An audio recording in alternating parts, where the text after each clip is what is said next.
Hi, my name is Jared Landry, and this is This Week in the National Football League. And this week in the National Football League, a lot of really cool things went down, harder than Jerry Jones' anger. It's not my weekend, but it's gonna be my year. Colin had his chance to be here. This week, the Los Angeles Rams earned the first loss of their season after their shootout with the Saints.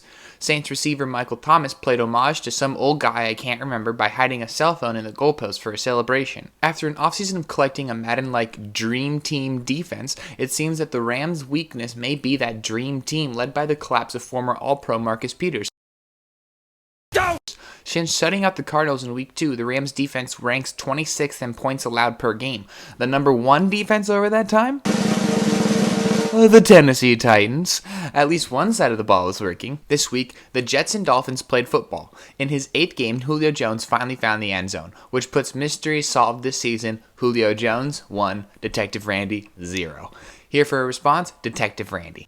Is Julio Jones behind the mirror? No, Randy, we found Julio Jones. We just want to know your opinion. Is Julio Jones in the ceiling fan? No, Randy, we already found him. We just want to know your opinion on how Julio Jones solved more mysteries than you. Is Julio Jones behind the door? Wait, Randy, where are you going? Randy! Is Julio Jones in the toilet? Nate Peterman's 3 interceptions this Sunday put his season total at 7 with 1 touchdown in 3 games. Nathan Peterman, quarterback, Barton Trail. And if I die before I wake, I pray the Lord my soul to take. But please don't cry, just know that I have made these songs for you. And if I die before I wake, I pray the Lord my soul to take. 'Cause I'm ready for the funeral. I can't do it by myself and receiver, so it's definitely a team achievement. The trade deadline occurred this week with lots of notable players being traded like Golden Tate, HaHa Clinton-Dix, Dante Fowler, and Demaryius Thomas. Here to talk more about getting a good deal on trades, my favorite uncle with glaucoma, Uncle Dennis. Thanks, Sniff. I'm here to talk about good deals. And the Cowboys went out and traded a first-round pick for Amari Cooper, and that was not a good deal. But the Eagles snuck up on the Lions, and they traded a third-round pick for Golden Tate, and that was a great deal. And I'll tell you why. Golden Tate is in a contract year, and so even if he leaves the Philadelphia Eagles, they could get at best a third-round comp pick for him leaving, which would be the pick back in return. And that hits my number one rule of Uncle Dennis's deal breakers. Never give more than what you get back in return. It's like the time when I traded my Chevy Impala for front row tickets for a Motorhead concert. And sure, I couldn't end up getting there, but those tickets are great above my fireplace. And that's what Golden Tate is to the Eagles. Now sitting at 6-2 and still my AFC pick for the Super Bowl, the Chargers found they don't need a kicker to still win a game and dumped Caleb Sturgis after his abysmal performance in Seattle. I'm ballin', I've a song on you. The Chargers win featured this controversial call where the refs upheld that this was not out of bounds. Here to talk more about that controversial play, Mike Pereira's younger brother, Spiked Punch Pereira. Look, the NFL is filled with continental players, and some anti-Colin Kaepernick media likes to spin the idea that the NFL referees are bad at their job and make the worst mistakes. But let me tell you something. You don't think you have ever made a tiny mistake at your job, like bringing your pet iguana into work so he can get a sense of capitalism?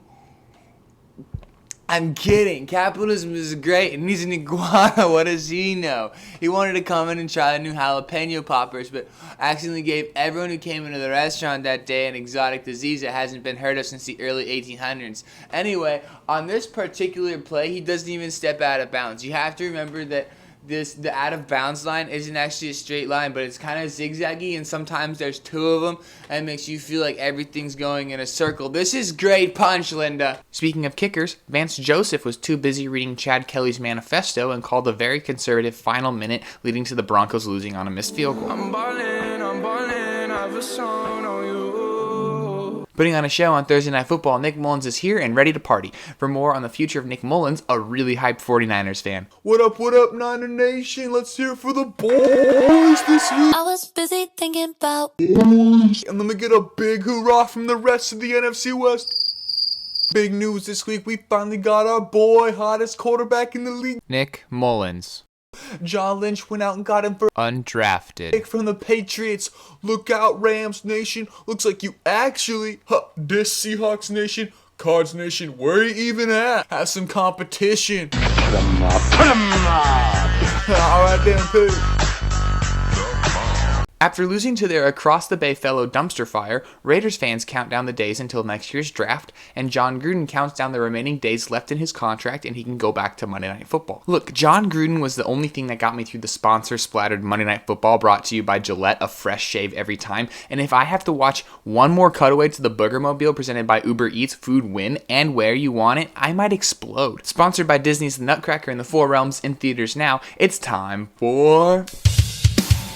Twitter questions brought to you by Conrad Murray for Prop 8 and Dr. Scholl's insoles. My first question is from @FearlessGuster1.